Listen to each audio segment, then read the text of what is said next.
we have some of the dumbest leaders in the world. We have losers. We have losers. They're losers. They're just losers. We have very stupid people. We have stupid leadership. How stupid are our leaders? How stupid are these politicians to allow this to happen? With the temperament of Donald Trump is not in charge of the law in our country. Because you'd be in jail. Secretary Clinton. The radical left. Will you shut up, man? Listen, who is on your list, Joe? Stuff that's coming out. It shows she's a real liar. This WikiLeaks stuff is unbelievable. It tells you the inner heart. You got to read it. WikiLeaks. I love WikiLeaks. Few political figures in modern history have used the debate stage like a battlefield quite like Donald Trump. Whether it's roasting rivals with nicknames or turning attacks into viral moments, Trump's comebacks have become legendary, savage, shocking, and wildly effective. But are they brilliant political strategy or a threat to democratic norms? Presidential debates are supposed to be about substance, policy plans, vision, leadership. But since 2016, Donald Trump has flipped that expectation on its head. For Trump, debates aren't just discussions, they're gladiator matches. His style is raw, aggressive, and undeniably captivating. Whether you see him as a truth teller or a chaos agent, Trump has made debate comebacks into political theater. This video dives deep into Trump's most savage debate moments, unpacks how he's used them to his advantage, and explores whether they represent genius strategy or the decay of civil discourse.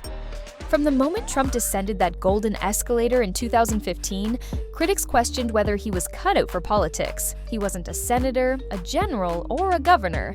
He was a billionaire businessman and reality TV star. On the debate stage, he faced career politicians with years of experience: Jeb Bush, Marco Rubio, Hillary Clinton, Joe Biden, and moderators eager to expose his policy gaps or fact-check his statements. The odds weren't exactly in his favor. His knowledge of foreign affairs, constitutional law, or healthcare policy was often thin. He didn't speak in rehearsed lines or offer white papers. Instead, he disrupted. He dominated. He made debates his domain by throwing out the rulebook entirely. And that's the paradox. Trump didn't win debates by traditional standards. He hijacked them. And in doing so, he redefined political combat for a generation. The 2016 Republican primaries, insult politics redefined. From the very first GOP primary debate in 2015, Trump showed he wasn't playing the same game. While other candidates tried to project gravitas, Trump fired off zingers that turned his rivals into punchlines. Low Energy Jeb. Trump stripped Bush of the confident, dynastic persona he needed to project, and it stuck. Little Marco, a dig that Marco Rubio never recovered from, especially when Trump mocked his height with hand gestures. Lion Ted, a nickname that undermined Cruz's trustworthiness, and again, stuck. This wasn't just showmanship, these nicknames worked. In a crowded GOP field, Trump didn't need policy, he needed presence. And every debate gave him airtime to obliterate the competition with personal jabs. My take? It was brutal, petty, and disturbingly effective. Trump knew he wasn't going to outwonk his rivals, so he used brand warfare, politics as WWE, and it worked because he understood the moment better than his opponents. People were angry, and they didn't want another polished politician. 2016 general election, the because you'd be in jail moment against Hillary Clinton, Trump faced someone with deep political experience and high expectations for debate performance. Clinton tried to bait him into gaffes, but Trump played to the base with scorched earth one-liners. The moment that echoed across every network. Clinton, it's just awfully good that someone with the temperament of Donald Trump is not in charge of the law in our country. Trump, because you'd be in jail. You know, it's just awfully good that someone with the temperament of Donald Trump is not in charge of the law in our country. Because you'd be in jail. Secretary Clinton. That wasn't just a comeback, it was a mic drop. The line sent shockwaves through both the debate hall and American politics. Clinton's controlled demeanor couldn't counter the raw punch of Trump's jab.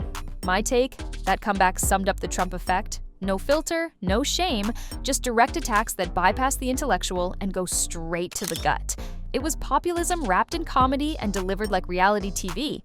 If you loved him, you laughed. If you hated him, you gasped. Either way, he won the moment. 2020. Debating Biden in a pandemic and a firestorm. By 2020, the world had changed. A pandemic raged, racial tensions simmered, and Trump faced a calmer, elder statesman opponent, Joe Biden. In the first debate, Trump went full chaos, interrupting, talking over the moderator, and refusing to back down. Biden, visibly irritated, blurted out, "Will you shut up, man?" The moment became an instant meme.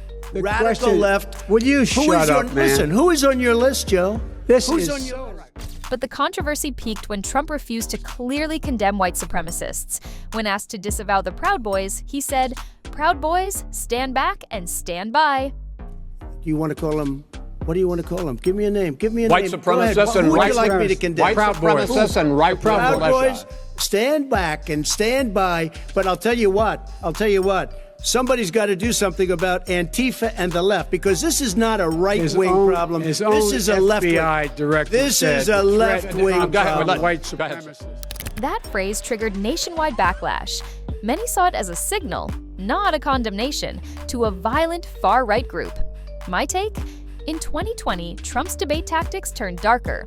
Less playful, more defensive. The shut up moment showed how exasperating Trump could be, even for his opponents.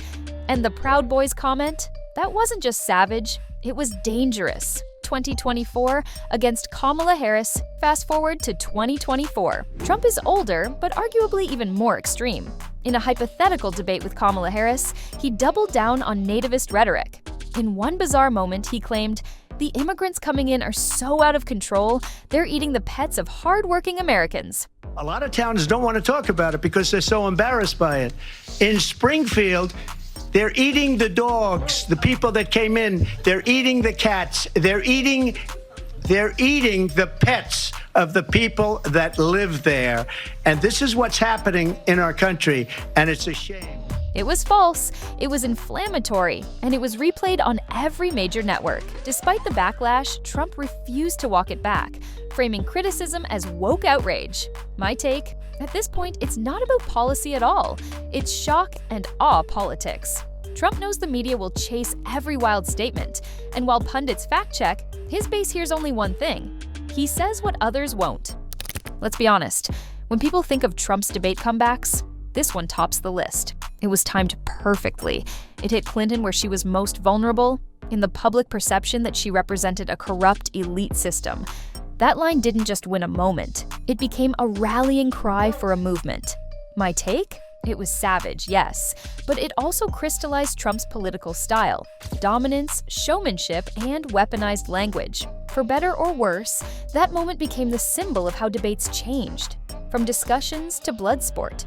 Donald Trump didn't just participate in debates, he remixed them into viral battlegrounds. His savage comebacks were never accidental. They were calculated moves in a strategy built on disruption. Did they elevate political discourse?